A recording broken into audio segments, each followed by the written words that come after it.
Hechos capítulo 9.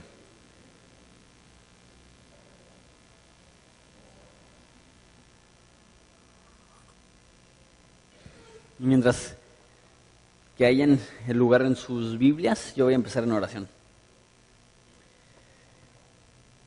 Padre, te damos tantas gracias por la oportunidad que tenemos de venir aquí, como dije ya, a adorarte y a estudiar la Biblia y a cantarte y a orar sin ningún temor a que van a llegar y van a cancelar o cerrar la reunión aquí y me van a encarcelar a mí o lo que sea. Te damos gracias que podemos reunirnos aquí en la libertad que nos das en México. Damos gracias por la independencia de esta gran nación. Te pido que nos uses para ser de bendición para esa nación, que muchos mexicanos te conozcan. Padre, que muchas personas sean transformadas por lo que estás haciendo aquí en Horizonte y en Ensenada y lo que estás haciendo a nivel nacional a través del movimiento de Capilla Calvario. La verdad, somos dichosos los que somos parte de este movimiento. Y Padre, también te pido por el mensaje de esta mañana, te pido por los que están aquí y han estado orando a lo mejor por meses o años por un ser querido que no te conoce y que ellos están pidiendo que te puedan conocer. Te pido que les des un poquito de esperanza en esta mañana. Te damos gracias por ser tan bueno. Te damos gracias por no esperar a que nosotros te buscáramos a ti, sino que tú viniste a rescatarnos, Padre, cuando aún éramos pecadores, cuando éramos enemigos, cuando estábamos muertos en nuestros delitos y pecados. Tú viniste a salvarnos y por eso te damos infinitas gracias. En el nombre de Cristo Jesús. Amén. Bien, como dije, no sé si hay alguien en tu vida por la cual estás pidiendo. Me imagino si tienes tiempo de cristiano, que sí, no sé si es a lo mejor tu esposo que no es cristiano o a lo mejor un hijo y a lo mejor tú dices, la veo bien difícil que esta persona conozca a Jesús, es muy religioso o es muy rebelde, la verdad hay muy pocas probabilidades de que sean salvos.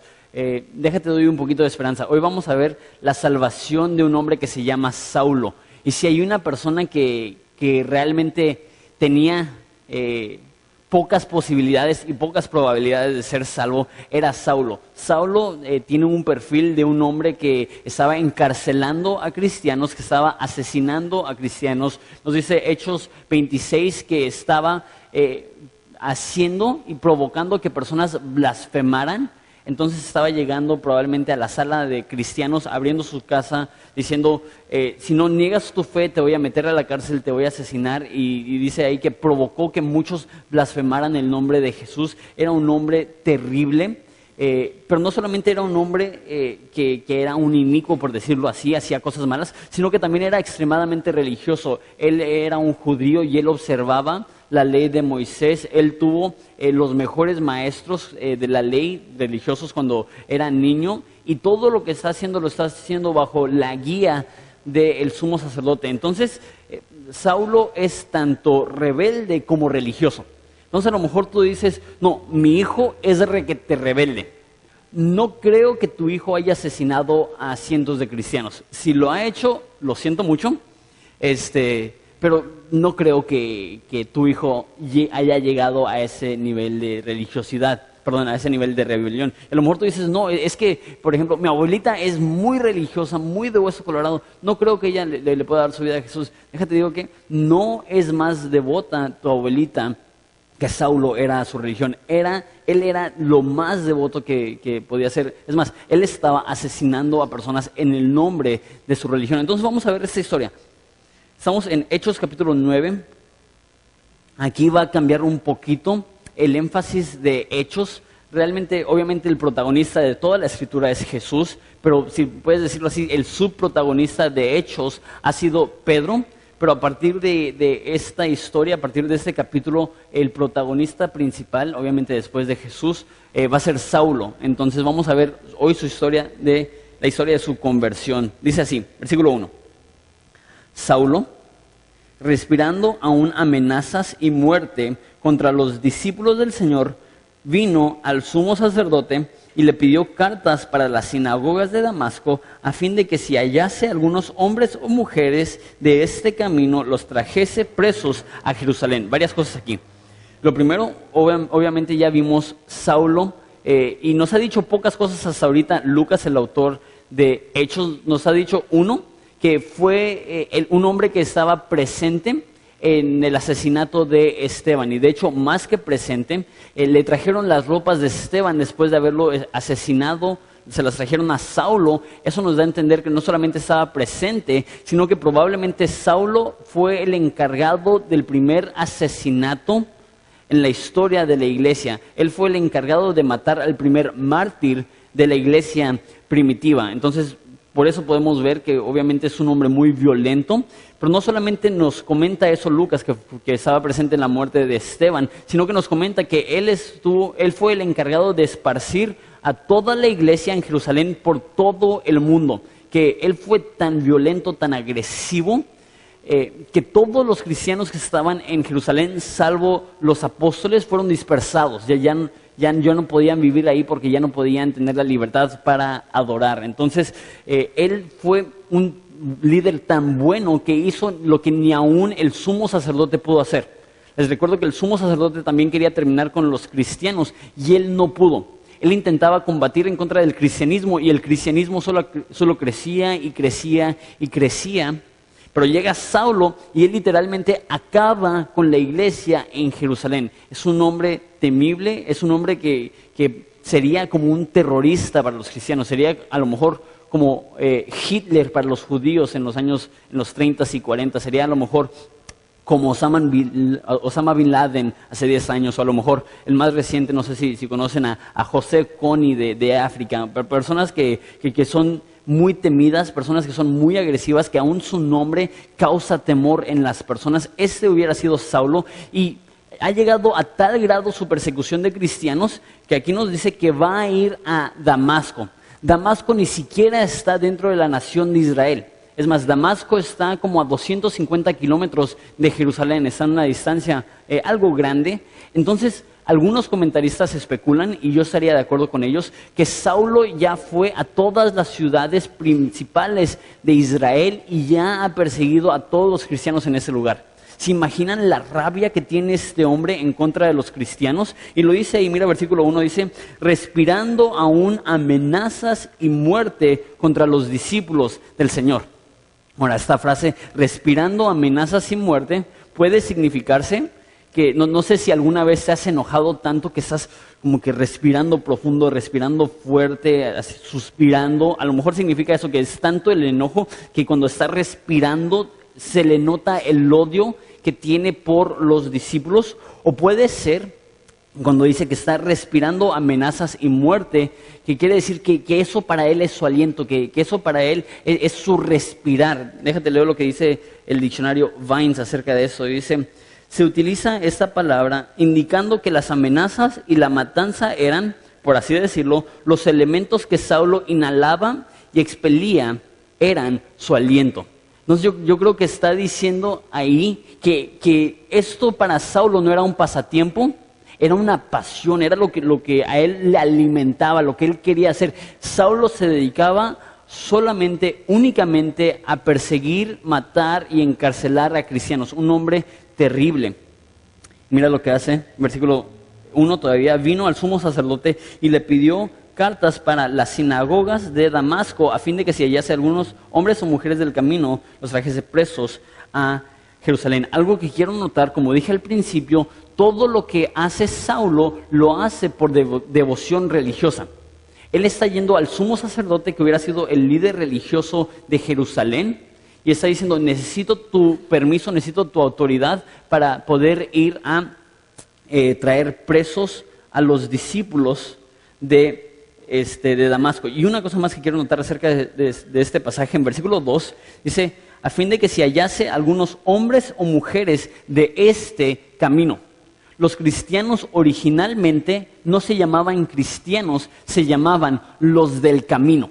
Entonces cuando dice aquí, si puedo hallar algunos de ese camino, está hablando ahí de los cristianos. Y se me hace interesante el nombre, se me hace adecuado, porque el cristianismo es un caminar, es un andar espiritual. Es algo que si no estás progresando en tu espiritualidad, tienes que preguntarte si realmente eres un cristiano, porque la Biblia dice que el que comenzó la buena obra en ti será fiel para perfeccionarla hasta el día del Señor. El cristianismo realmente es un camino que seguimos. Versículo 3. Mas yendo por el camino, como les dije, 250 kilómetros, 6 días más o menos de viaje, está bastante lejos. Aconteció que al llegar cerca de Damasco, repentinamente le rodeó un resplandor de luz del cielo, y cayendo en tierra, oyó una voz que le decía: Saulo, Saulo, ¿por qué me persigues? Entonces él va rumbo a Damasco para asesinar a cristianos.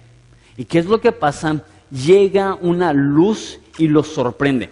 Ahora, no nos dice el pasaje todavía, pero nos va a decir que esta luz realmente es Jesús, que llega personalmente, no en una visión, llega él literalmente, corporalmente, llega ahí y Saulo lo ve y lo tumba. No sabemos, tenemos la imagen muy común que lo tumbó del caballo.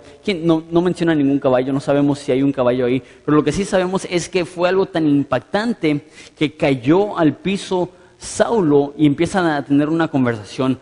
Algo que quiero notar, no sé si tú crees en la predestinación, no sé si tú crees en la elección de Dios, pero esta historia es bastante convincente. Saulo no estaba en un evento evangelístico, Saulo no estaba buscando a Jesús, Saulo no estaba orando una oración, Saulo iba rumbo a matar a cristianos. ¿Y quién llega a él? Jesús. ¿Y qué es lo que hace? Se le revela. Yo creo que eso nos demuestra la elección de Dios. Que cuando nosotros éramos enemigos de Dios, dice la Biblia, que Él manifestó su amor para que nosotros, que aún siendo enemigos, Él murió por nosotros. Y yo le doy gracias a Dios, que Dios no espera a que nosotros le busquemos para que lo podamos encontrar. Dios no dice, hasta que me busques, porque si eso fuera el caso, no hubiera esperanza para nadie. Dice Romanos 3 que no hay nadie que busca a Dios. Si Dios esperara a que tú lo buscaras a Él para que Él se manifestara a ti, no hubiera esperanza. Pero Dios nos ama tanto que aun cuando éramos rebeldes y cuando aún estábamos en nuestro propio camino para la destrucción, Él vino y Él hizo una intervención. Él intervino en el camino que estábamos tomando. ¿Y qué es lo que le dice versículo 4? Saulo, Saulo. Y a lo mejor la pregunta, ¿por qué repetir el nombre? ¿No hubiera sido suficiente Saulo? En el hebreo que se hubiera dicho esto, y también en el griego, el repetir una palabra está demostrando una ternura especial. Y es como, por ejemplo, cuando Jesús está con María y Marta, y habla con Marta, le dice, Marta, Marta. ¿Por qué lo dice 2 veces? Porque le está hablando con ternura, le está hablando con cariño. Por ejemplo, cuando Jesús llegaba a Jerusalén, decía, Jerusalén, Jerusalén. ¿Qué es lo que está diciendo? Tengo un aprecio muy grande, amo, tengo ternura hacia Jerusalén. Ahora la pregunta es, ¿a quién le está hablando de esta forma? A Saulo. ¿Qué iba a hacer Saulo? Matar cristianos. Aún a la persona que iba rumbo a matar a cristianos, llega Dios, llega Jesús y le habla con ternura.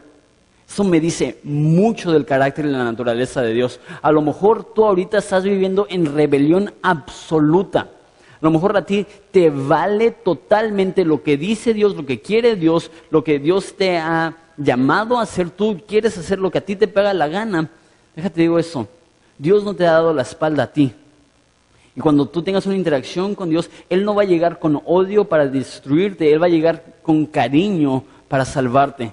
Y es lo que hace con Saulo, le dice, Saulo, Saulo, y una frase muy interesante en versículo 4, le dice, ¿por qué me persigues? Dice así en versículo 4, ¿por qué me persigues? Ok, ¿a quién está persiguiendo Saulo? ¿A quién va a ir a encarcelar? ¿A quién va a ir a asesinar? A los cristianos, a la iglesia. No dice Jesús, ¿por qué persigues a mi iglesia? ¿Por qué persigues a mi pueblo? ¿Por qué persigues? No. Dice, Saulo, Saulo, ¿por qué me persigues a mí? Esto me demuestra que Dios toma la forma que tratamos a los cristianos absolutamente personal. Que la forma que tú tratas a un hijo de Dios, Dios lo recibe como trato personal. Esto debe de darnos una sobriedad bastante fuerte, el pensar que como trato a mis hermanos cristianos, Dios lo toma como trato personal. Déjate, hago la pregunta. ¿Cómo tratas a tus hermanos cristianos?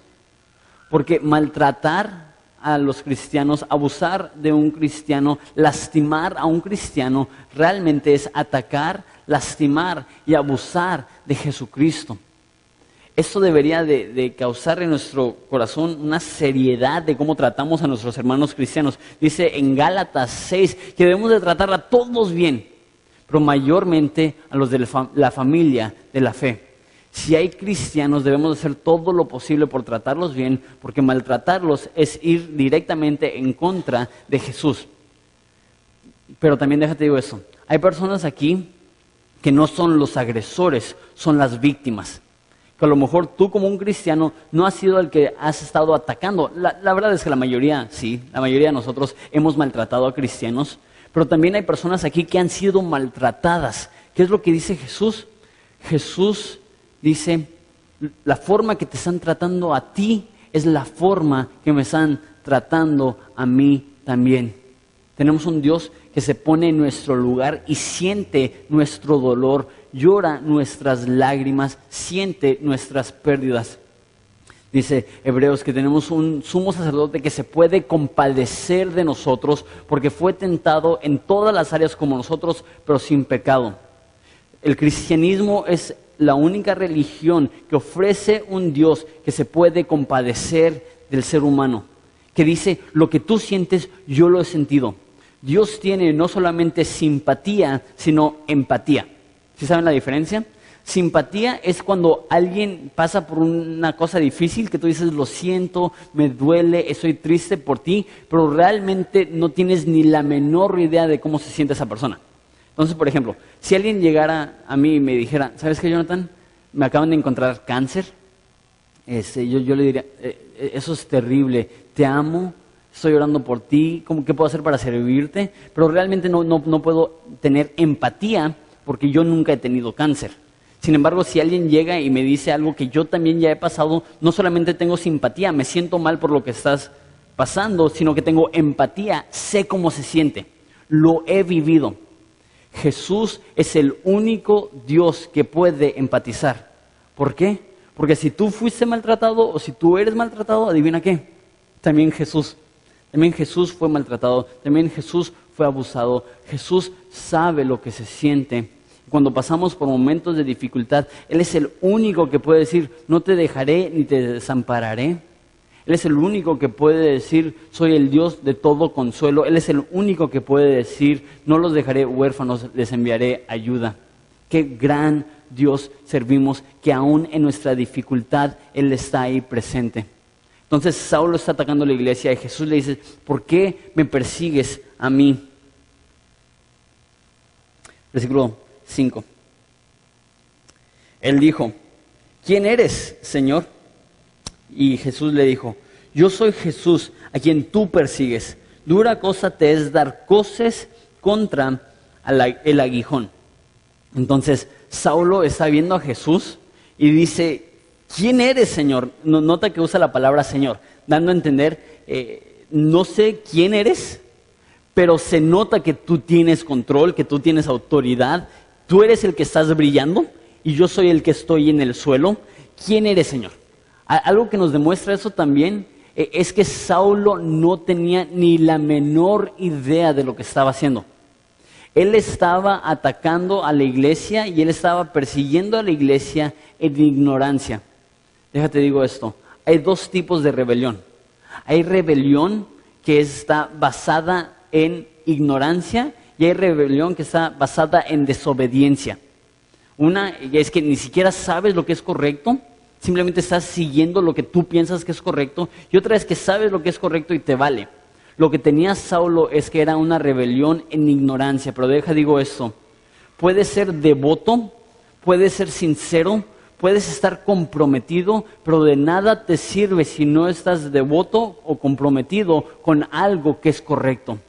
Y eso siempre me da tristeza cuando viajo al interior del país y veo tanta gente que es tan devota a sus tradiciones, tanta gente que es tan devota a su espiritualidad, pero que carece devoción a Jesucristo y la salvación por la cruz. Me duele. Y hay personas que dicen, no es suficiente que son sinceros, no es suficiente que son honestos, no es suficiente que son devotos, no es suficiente que son de hueso colorado. Déjate, te digo la verdad en amor. Hay un nombre que es sobre todo nombre, y a menos de que aciertes en quién es Jesucristo en tu vida, no importa cuánta devoción tienes, no va a ser suficiente. Por esto es tan importante esta pregunta: ¿quién eres, Señor? Porque tu destino eterno está en la balanza y es determinado por cómo respondes esta pregunta. ¿Quién es el Señor de tu vida? Entonces pregunta, ¿quién eres, Señor? Y él le dice, Jesús. ¿Te imaginas ese momento? El temor que capturó el corazón de Saulo. Yo soy Jesús, el que tú persigues. Y está viendo esta luz increíble, está viendo a Jesús. No sé si está flotando, no sé si tiene traje de Jedi, no sé no sé cuál es la condición de Saulo, pero lo único que sé es que estoy seguro que el segundo que dijo, soy Jesús a quien tú persigues, se arrugó y se hizo de este tamaño. Posición fetal, dedo pulgar en la boca, y estoy persiguiendo a Dios. Estoy yendo en contra de la voluntad de Dios, totalmente atemorizado. ¿Qué es lo que le dice en versículo 5? Dura cosa te es dar coces contra el aguijón. Si eres como yo, no tienes ni la menor idea de lo que significa cocear, ¿se me hace que así se dice? Dar coces en contra del aguijón. A lo mejor si eres de rancho tú sabes qué es cocear. Así se dice, ¿no? Vi en internet cómo conjugar coces. Conjugar. Cocear es cuando un animal da patadas con sus piernas traseras. Entonces, si se imaginan a lo mejor un caballo bronco, está dando coces. ¿Okay? Entonces, no sé si han visto videos en YouTube en los cuales salen volando, a lo mejor los están montando toros.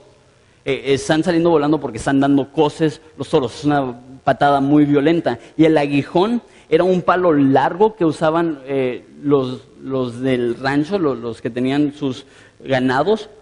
Era un palo largo y al final estaba muy afilado. Algunos hasta tenían un metal afilado y era para picar al ganado, para que avanzara el ganado. Obviamente, si tienes una vaca y le intentas empujar no va a hacer nada, pero si tienes un aguijón y lo picas, obviamente va a avanzar por el dolor. Pero ¿qué es lo que pasa si un caballo, un toro, una vaca da un coce? ¿Se dice así? Cosea en contra del aguijón que lo está empujando. Obviamente va a ser un dolor tremendo. ¿Te imaginas? Si duele cuando pateas la esquinita de tu cama, imagínate patear con toda tu fuerza en contra de un aguijón. Es lo que está pasando. Está diciendo Jesús, eso es lo que estás haciendo. Estás resistiendo la dirección en la cual yo te quiero llevar. La pregunta es, ¿cómo ha estado resistiendo la voluntad de Dios Saulo? Yo creo que Dios ya tiene tiempo moviéndose en el corazón de Saulo y diciéndole, yo soy Dios, y se manifestó, yo creo, por ejemplo, a través de Esteban.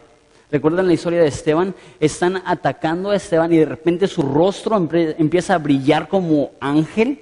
Lo están asesinando y Esteban, cuando está justo a punto de morir, se hinca y llora por los que lo están matando y dice, Dios, te pido por favor que no les tomes en cuenta este pecado. Si eso no es evidencia de que esa persona tenía fe en un Dios vivo, no sé qué es.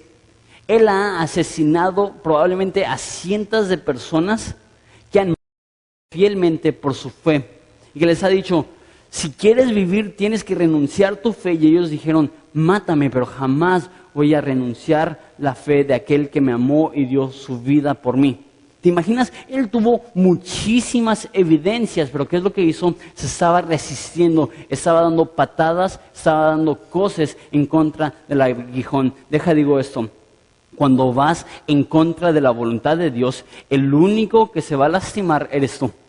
Así como el granjero no se lastima si su vaca o su toro, lo que sea, da patadas porque él está a distancia, así también el único que sale perjudicado cuando se resiste a la voluntad de Dios es aquel que se resiste. Y eso lo vemos en la vida de Saulo. Más adelante vamos a ver la tristeza increíble que tuvo después de que se convirtió, de que había asesinado a cristianos. Es más, en 1 Timoteo capítulo 1, se me hace que es el versículo 12, dice, yo soy el peor de los pecadores porque yo había matado a cristianos. Él salió devastado. ¿Por qué? Porque se había resistido, porque no se dio a la dirección de Dios. Hermano, déjate digo la verdad. Si estás aquí, este es el aguijón que Dios está usando. Esta es la forma que Dios está dirigiendo. Particularmente si no eres cristiano, Dios está gritando, ya ríndete, deja de dar patadas, sigue mi dirección. Si tú rehusas, el único que va a salir perjudicado eres tú, y eso no lo queremos para ti. Versículo 6. Dice, él temblando y temeroso dijo, Señor, ¿qué quieres que yo haga? El Señor le dijo, levántate y entra en la ciudad y se te dirá lo que debes hacer. Entonces, obviamente, al darse cuenta que está hablando con Jesús, reacciona y dice, Señor, ¿qué quieres que haga? Y dice que tiene temor y temblor. Dice temblando y temeroso. Ahora, hay una noción bastante común que si estamos en la presencia de Jesús, van a haber muchos sentimientos bonitos, va a ser como si estuvieras viendo un programa de Se Vale Soñar, así ves a las personas que se reúnen, están llorando y dices, ¡ay, qué bonito! A mí me gustaría que eso pasara y muchas veces pensamos que así debe de ser un encuentro con Dios. ¡Ay, estoy en mi luna de miel con Jesús! Pero en la Biblia, cuando vemos personas que tienen un encuentro real con Jesús, ¿cuál es su reacción? Temor y temblor. Por ejemplo, Isaías. Isaías ve a Jesús y dice, ¡ay de mí que soy muerto!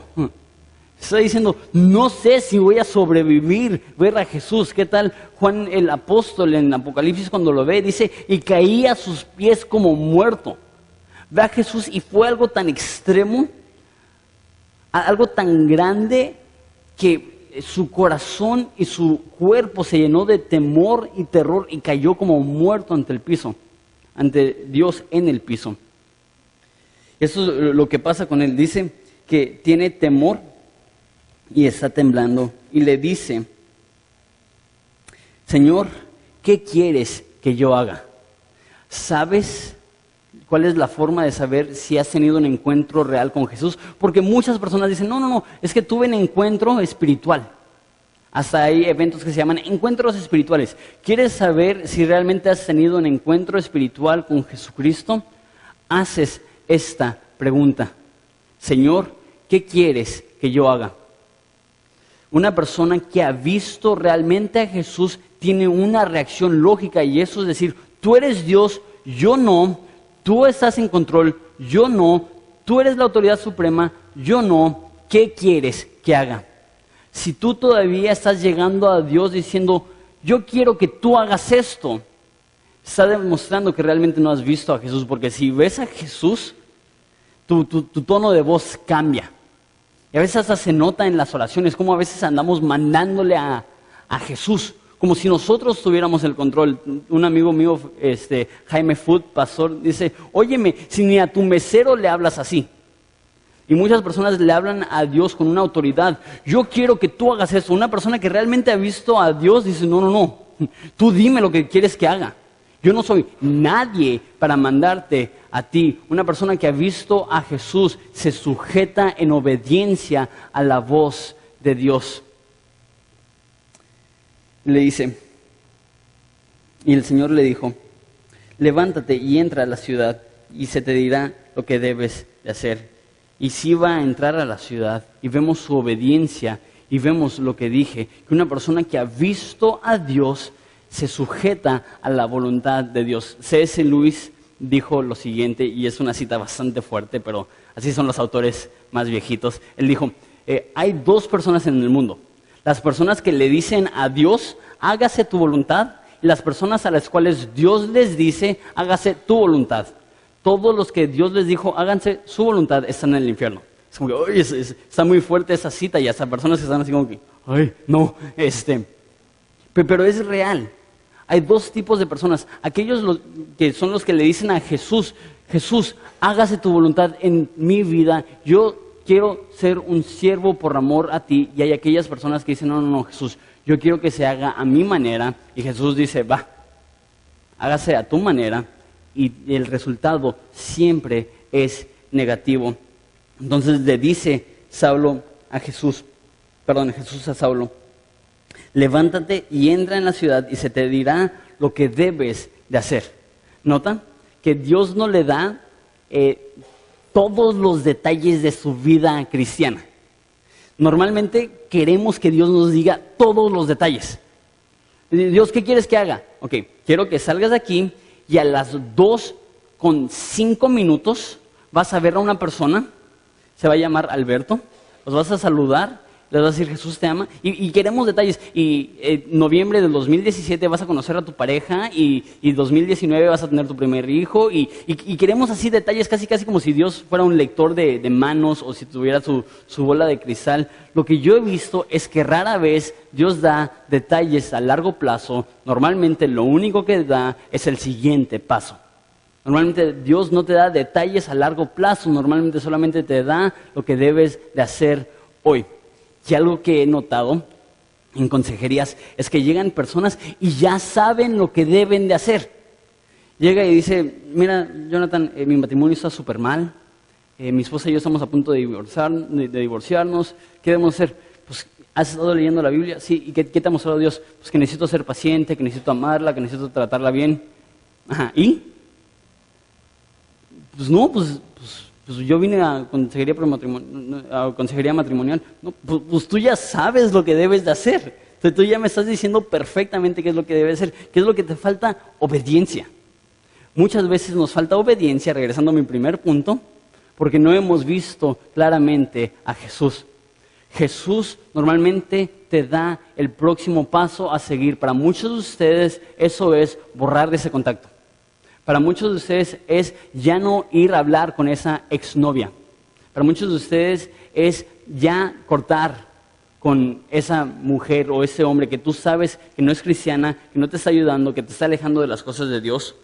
Una historia de un cuate, y esas son las historias que cuando sabes que realmente han sido sacudidos por Jesús. Y llega un cuate en la conferencia de solteros y había predicado acerca de prepararte para el matrimonio y estaba hablando ni al caso de andar de novios con alguien que no es cristiano. Si no concuerdas en lo más esencial que es tu fe en Jesucristo, ¿cómo vas a poder concordar en lo demás para llevar una familia juntos? Y llegó una persona y me dijo, tengo años con esta chava, me acabo de convertir al cristianismo, ella no es cristiana, tenemos planes de casarnos, pero tú me dices que no es prudente andar con una mujer que no es cristiana. Y yo le dije, sí, la verdad no te conviene. Y llegó, eso era un sábado, llegó el domingo y me dijo, ok, ya terminé con mi novia, ¿ahora qué? Y dije, ¿en serio? Es como, ¿no te imaginas los cientos de jóvenes que les ha dado ese consejo? Y no lo siguen. Y no sabes, las personas que ya se han divorciado dicen, ¿sabes qué, Jonathan? Tenías razón. Es como que, sí, no fui yo, fue la Biblia.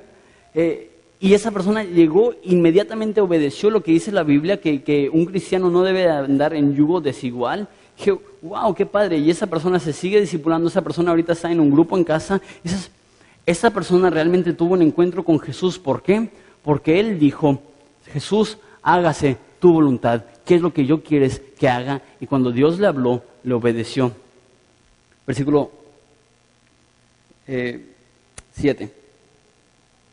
Y los hombres que iban con Saulo se pararon atónitos, oyendo a la verdad la voz, mas sin ver a nadie. Eso está algo raro. Entonces, está ahí Jesús, pero al parecer se le está escondiendo, porque vamos a ver más adelante en Hechos que no fue una visión, eso fue una aparición real de Jesús. Pero al parecer se está escondiendo de las demás personas, que ellos todos pueden escuchar lo que está diciendo Jesús, sin embargo no pueden ver a Jesús. Y algo que quiero decir rápidamente, y no quiero pasar mucho tiempo en esto, es que muchas personas utilizan este pasaje para justificar el concepto de tumbar a personas en el espíritu. Dicen, pues sí, el tumbar es bíblico. ¿Qué no viste lo que le pasó a Saulo? Lo que diría uno, a Saulo nadie le pegó con un saco. Y no había tecladito y no había diamantín. Muchas de esas cosas son cosas hechas del hombre, que realmente no es que estás viendo a Dios, es que es un momento emocional, emotivo, y realmente te estás cayendo porque pues, es lo que se hace. Y como dije, no me quiero desviar mucho tiempo en esto, pero algo que a mí me gusta mucho son ver las artes marciales mixtas. Y ya sé que a lo mejor es un poco polémico eso, porque sí es algo violento, pero en las artes marciales mixtas tú ves cuando alguien queda inconsciente. Y no caen así. Cuando alguien realmente está inconsciente, cae coco primero. Entonces, si realmente fueran experiencias que les están sacando de un estado de conciencia, no caerían pompas primero, caerían de nuca.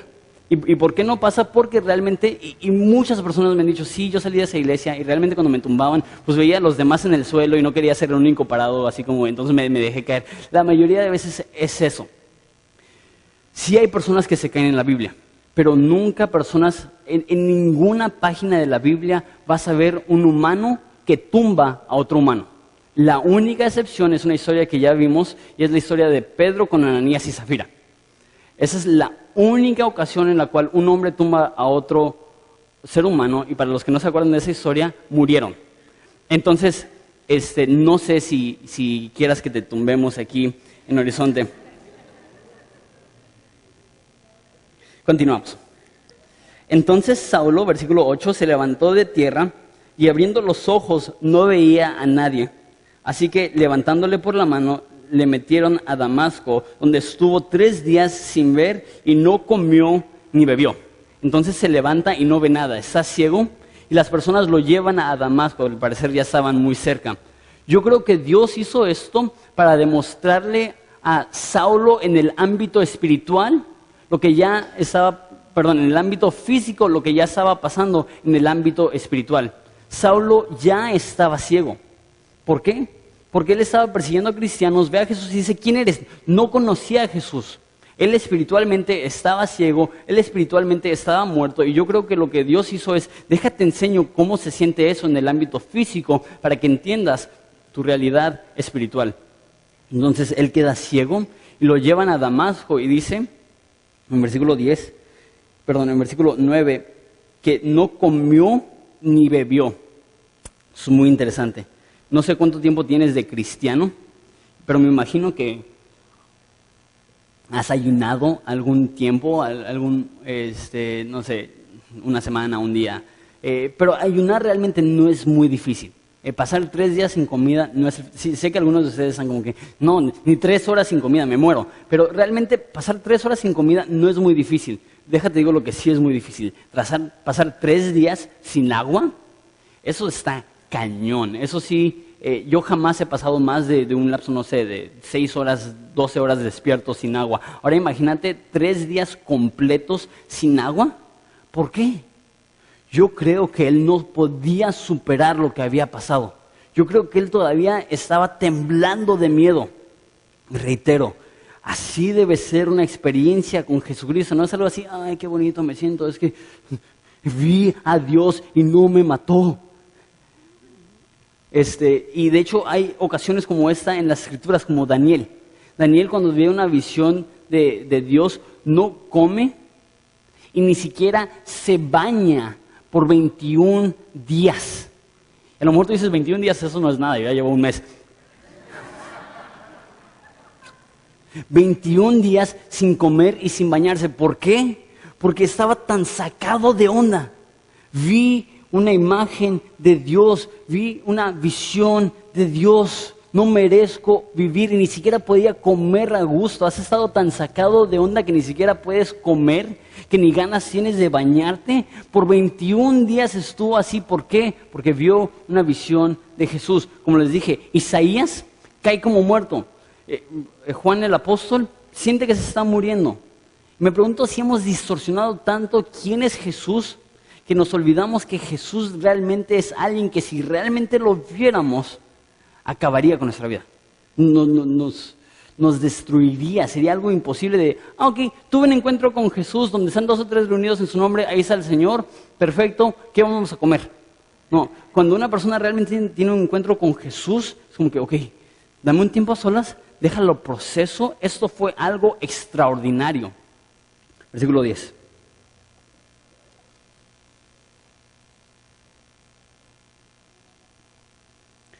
Dice, ese es el versículo 8, versículo 10 del capítulo 9 dice, había entonces en Damasco un discípulo llamado Ananías, a quien el Señor dijo en visión, esa sí es una visión o una aparición, y él respondió, heme aquí, Señor.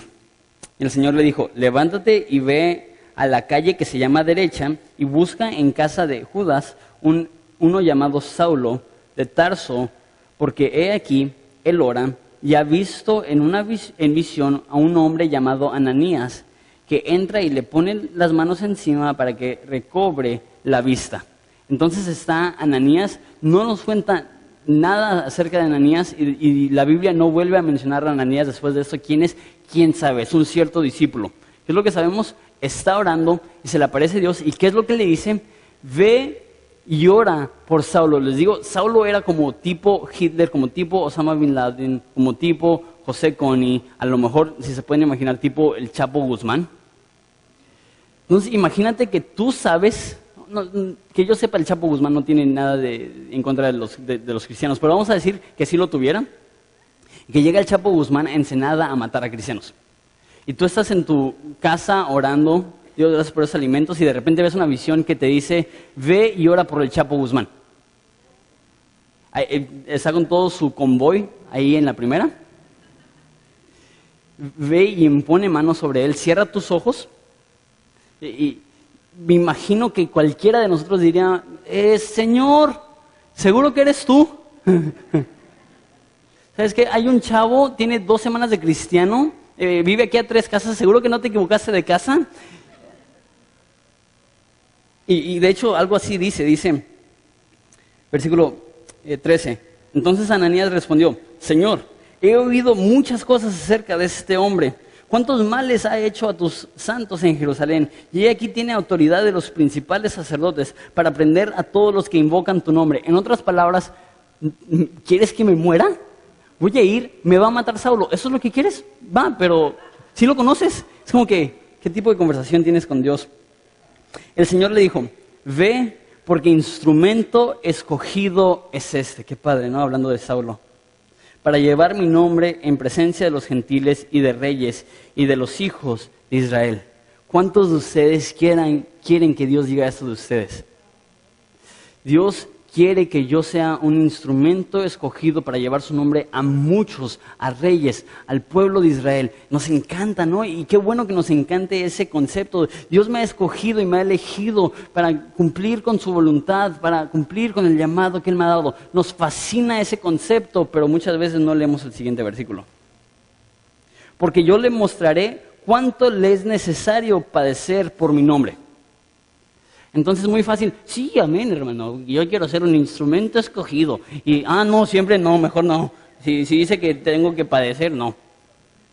Y muchas veces así es el cristianismo. Sí, Dios, úsame, Dios, heme aquí, envíame a mí. De repente, pues Dios dice, pues si te envío, te va a ir mal. Heme aquí, envíalo a Él. Si significa que me va a ir mal, no tengo ganas de hacerlo. Y lo que se me hace increíble es que tanto versículo 15 como versículo 16 fueron ciertos. Sí, Saulo fue ante reyes, sí, Saulo alcanzó a multitudes, sí, Saulo fue usado para alcanzar a gente del pueblo de Dios. ¿Sabes qué también fue cierto? Padeció. Y yo creo que Saulo padeció más que cualquier otro personaje bíblico, salvo Jesús y a lo mejor salvo Job. Es una de las personas que más sufre en toda la Biblia. ¿Y qué es lo que vemos? Él no se queja de su sufrimiento. Él dice cosas como, la gloria venidera no es digna de ser comparada con este presente sufrimiento. Dice que el eterno peso de gloria es mucho más que esta leve tribulación momentánea. Mi pregunta es, ¿hemos elevado y exaltado las tribulaciones y disminuido lo que es tener un llamado, que ahora, pues sí tenemos un llamado, pero siempre y cuando Dios me proteja. Dios protégeme y claro que sí te voy a predicar. Dios protégeme y claro que sí voy a ser un instrumento tuyo, pero nada más me pasa algo y tú vas a ver. Nada más me pasa algo y a ver si otra vez te obedezco. No, yo creo que a todos los que tienen un llamado alto les es necesario padecer profundamente. Y yo creo que si quieres vivir una vida de impacto, no le debes tener miedo a la colisión. Y yo creo que si quieres que Dios te use de una manera grande, tienes que dejar que Dios haga cimientos profundos en tu vida. Y los cimientos que Dios va a hacer en tu vida probablemente van a ser a través del sufrimiento. Y déjate digo esto, esa enseñanza no es popular. Esa enseñanza no la vas a escuchar en la mayoría de los púlpitos alrededor de México, pero déjate digo algo, esa es la enseñanza bíblica, que dice, a los que sobre muchos son puestos, muchos se les será exigido. Y si queremos ser usados por Dios en gran manera, la pregunta no es si vamos a sufrir, la pregunta es cuándo vamos a sufrir. La pregunta es, cuando suframos, ¿glorificaremos a Dios? Porque es fácil cuando todo va bien, pero cuando todo va mal es cuando realmente se prueba nuestro carácter y podemos decir, ok, ¿realmente, genuinamente soy un hijo de Dios? O pues mi devoción a Dios, mi pacto con Dios fue en las buenas y Dios, siempre y cuando no sean malas, yo soy contigo. Realmente cuando sufrimos podemos ver qué tan profundo es nuestro compromiso con Dios. Entonces Ananías, versículo 17, entró en la casa y poniendo sobre él las manos, dijo, hermano Saulo, el Señor Jesús, que se te apareció en el camino por donde venías, me ha enviado para que recibas la vista y seas lleno del Espíritu Santo. Llega Ananías y ¿qué es lo que hace? Le pone la mano y dice, hermano Saulo. Me encanta esto.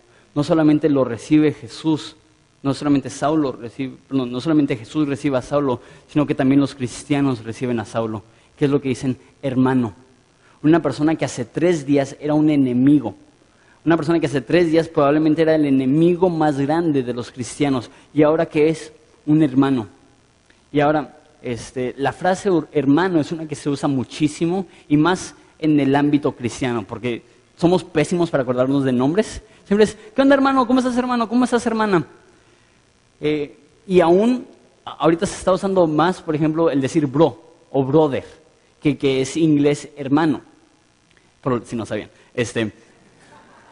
Un chilango le dijo a otro chilango, oye, ¿no sabes cómo se dice hermano en inglés? No, brother, ni idea.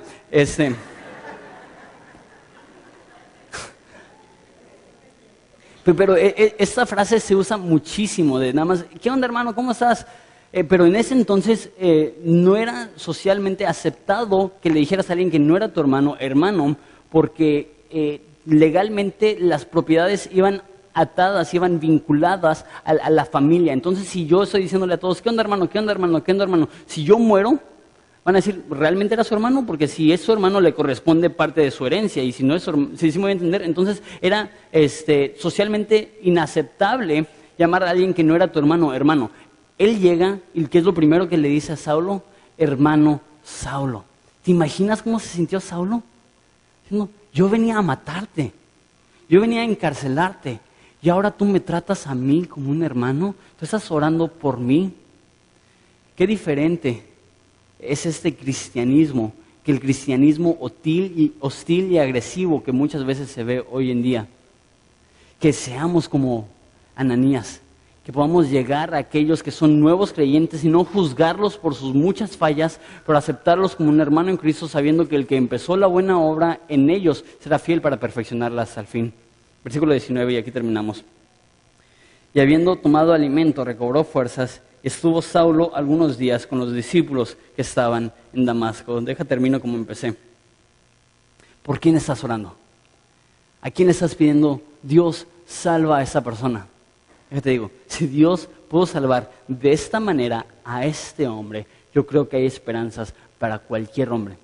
Y viendo a ustedes, puedo ver en sus rostros y recordar las historias que me han contado a mí, de cómo ustedes llegaron a Jesús y cómo ustedes fueron en algún momento o rebeldes o religiosos y cómo Dios en su eterno amor y misericordia los alcanzó a ustedes. Mi esperanza es que recuerden que así como ustedes fueron salvos por la pura gracia y misericordia de Dios, así la gracia y la misericordia de Dios puede alcanzar a aquellos por los cuales estás pidiendo. No te canses de pedir. A lo mejor no va a ser hoy, a lo mejor no va a ser en 10 años, pero yo creo que sea quien sea por el cual estás pidiendo, Dios los ama más que tú. Y Dios va a hacer su voluntad. Yo creo que es muy posible que Dios salve a aquellas personas por las cuales tú estás pidiendo. Y piénsalo de esta forma. Saulo realmente es la respuesta a la oración de Esteban. Porque ¿qué es lo que oró Esteban? Su última oración fue: Padre, no le tomes en cuenta este pecado. ¿Y qué es lo que hizo Dios? Dios perdonó el pecado de Saulo en la cruz de Jesucristo para que Saulo no sintiera la ira de Dios por los muchos asesinatos que él hizo. Qué bello que la oración de un hombre piadoso pudo influir en la salvación de un hombre que fue usado grandemente por Dios. No dejes de pedir, no dejes de interceder. Yo creo que Dios está permitiendo esto en tu vida para que tú puedas confiar en Él y para que tú puedas depender de Él y no en lo que tú ves. ¿Les parece si oramos?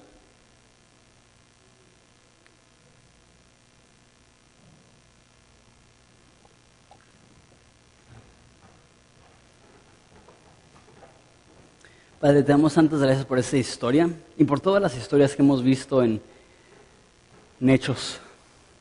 Padre, te doy gracias por los que están aquí.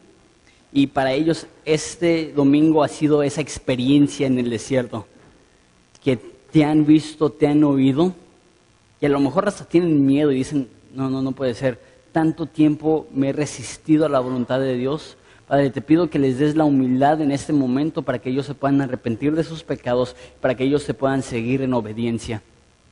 Te pido por los que están aquí, que están dando coces en contra del aguijón y se están lastimando, que ellos se den por vencidos y que ellos puedan reconocerte a ti como el único y verdadero Dios.